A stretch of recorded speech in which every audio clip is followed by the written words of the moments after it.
नमस्कार. श्री गुरुदेव दत्त. तुम्हालाही तुमच्या आयुष्यामध्ये यशस्वी व्हायचंय का? तर महाभारतातील अर्जुनाची एक गोष्ट नेहमीच लक्षात ठेवा. ज्यावेळेस गुरु द्रोणाचार्यांनी झाडावरील पक्ष्याचा डोळ्यावरती लक्ष साधण्याचं परीक्षा घ्यायचं ठरवलं, त्यावेळेस युधिष्ठिर, दुर्योधन, इतर राजपुत्रांना आसपास झाडं, त्याचबरोबर फांद्या आणि आकाश दिसत होतं. आणि अर्जुनाची वेळ आली त्यावेळेस अर्जुनाला आसपास काहीच दिसलं नाही. अर्जुन म्हणाला, मला फक्त त्या पक्षाचा डोळा दिसत आहे. आणि त्याने फक्त लक्ष्यावर ध्येय ठेवून तो बाण सोडला आणि तो बाण बरोबर त्याच्या ध्येयावरतीच म्हणजेच पक्षाच्या डोळ्यावरती जाऊन लागला.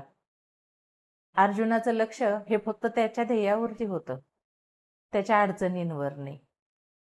म्हणूनच आपण सुद्धा आपलं लक्ष हे आपल्या ध्येयावरती केंद्रित करायला हवं.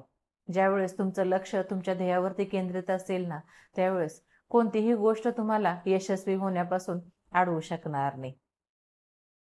म्हणूनच नेहमी लक्षात ठेवा, आपलं लक्ष आपल्या ध्येयावरती असावं.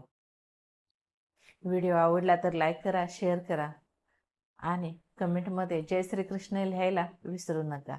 श्री गुरुदेव दत्त.